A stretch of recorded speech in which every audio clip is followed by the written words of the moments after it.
Well, let's get you more on this story. John Lyndon is the Executive Director of the Alliance for Middle East Peace. John, thanks for speaking to France 24 this evening. There was then that escalation in the middle of the week, raising concerns of the latest escalation in the Israeli-Palestinian conflict. Things appear this Friday, in any case, to be quiet for now. They could go off at any time, though. They really could. In fact, just before coming on air with you, I've seen confirmed reports of a terrorist attack in Tel Aviv this evening, a shooting and a ramming on the promenade in Tel Aviv. So it shows that we're still very much at the mercy of events hour by hour, in addition to the attack that your package reported on in the West Bank earlier today, with 2 sisters killed and their mother in a critical condition.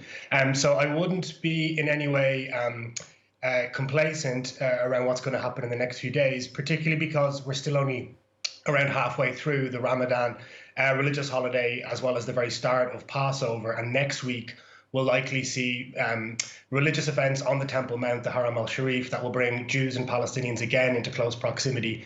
And we know from events in recent days, but also in the war in May 2021, that what happens in Jerusalem, most importantly, can really resonate much further right away across Israel and the Palestinian territories. I mean, there's a lot at stake for both sides in this. This idea that hostilities were being calmed for a little bit this Friday, for, snapshot of a moment, if you will. Walk us through what's at stake for both sides in this. I mean, increasingly, the stakes in this conflict are becoming more and more existential. We've had a complete pause in diplomacy since 2014, when John Kerry, when he was Secretary of State, tried to mount serious final status diplomacy. And the further we get away from a diplomatic paradigm, the more both sides are being pushed into this zero-sum dynamic, and particularly a younger generation with no real memory of working diplomacy or conflict resolution.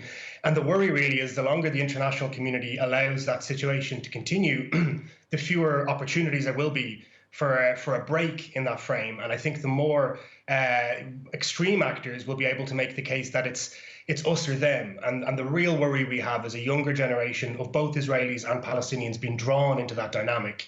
And that's why I think meaningful international action is really required, beyond the de-escalation, which obviously is the most urgent priority, to try and open up some sort of diplomatic horizon, because we're repeating the same chain of events over and over again. I mean, you spoke about diplomacy. Let's speak a little bit about policy. Decision to make, about Palestinians and settlers. That has obviously caused a lot of tension recently, with even the United States trying to step in and say, this is probably not the best way forward if you're looking for peace.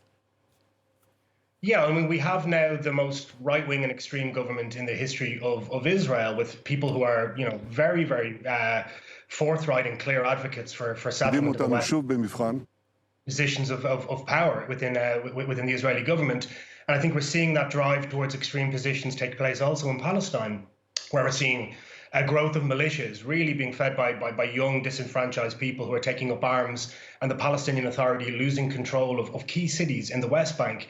And again, you mentioned around settlement growth. The reality now is that the populations are increasingly more and more mixed, in that, we have large population of Palestinian citizens of Israel, large number of Israeli Jews living in the West Bank, and very little prospect in the immediate of partition, which is why we really need to figure out mechanisms to allow and to incentivize Israelis and Palestinians to be able to share this space in a much more sort of just and equitable position than is currently the case. Because right now we have a situation where there's day-to-day friction between Israeli settlers and Palestinians, and military occupation, of course, it's ongoing, and a sense really that both populations are becoming more and more antagonistic towards each other, and that political leaders are very often feeding that dynamic. Is there a risk of Palestinian uprising in Israeli cities or in the West Bank? I mean, where are we when it comes to that?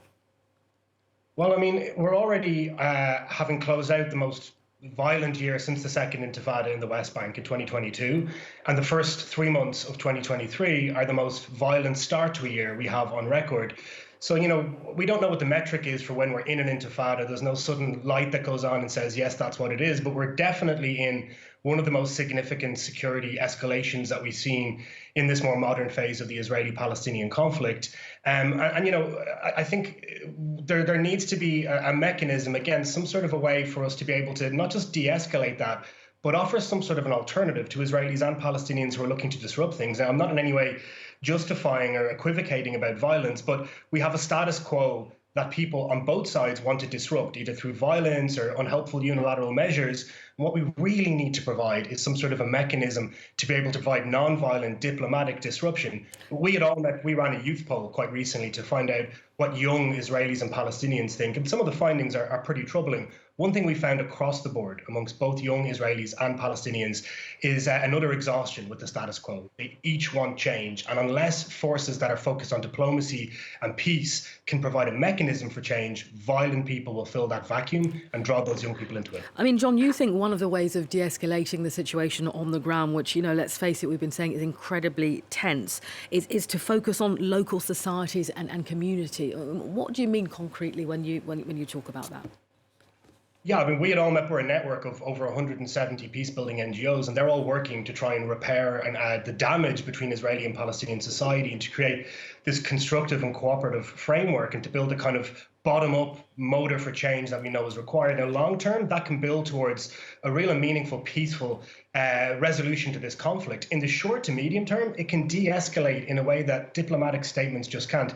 In the war that we saw in May 2021, the only thing holding mixed cities in Israel together, groups of Palestinian Arab citizens, Jewish citizens, were NGOs, members of ours, who were patrolling streets, protecting property, looking out for each other.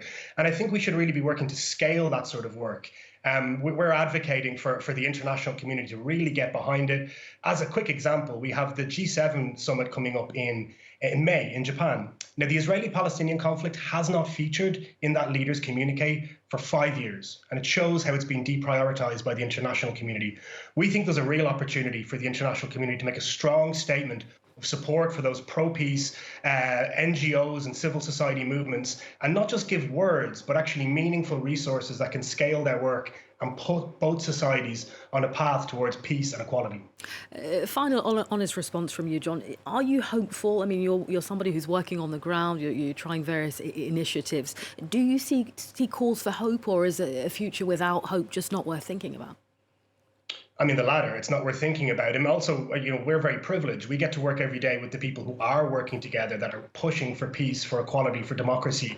And you can see this sort of one pixel in a picture that is right and that is going in the correct direction, and no real reason that it couldn't be scaled outward from where it stands. So what gives me hope is the idea that fragment of Israeli-Palestinian society that is on a righteous path can be scaled, can be supported, and can become bigger, pushing out in concentric circles, drawing in more and more young people, and really critically changing the political incentives for politicians who are the same the world over. They respond to pressure, and right now they're only getting pressure to be more hardline and extreme and one-sided. And if we had bottom-up cohorts supporting and incentivizing politicians to take risks for peace, things could be different. We're at the 25th anniversary of the Good Friday Agreement right now. It's Good Friday.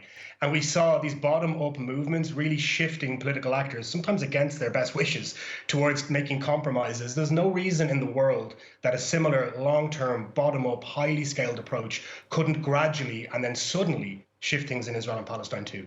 All right, John Lyndon, you're the Executive Director of the Alliance for Middle East Peace. It's been interesting hearing your thoughts this evening. Thanks very much.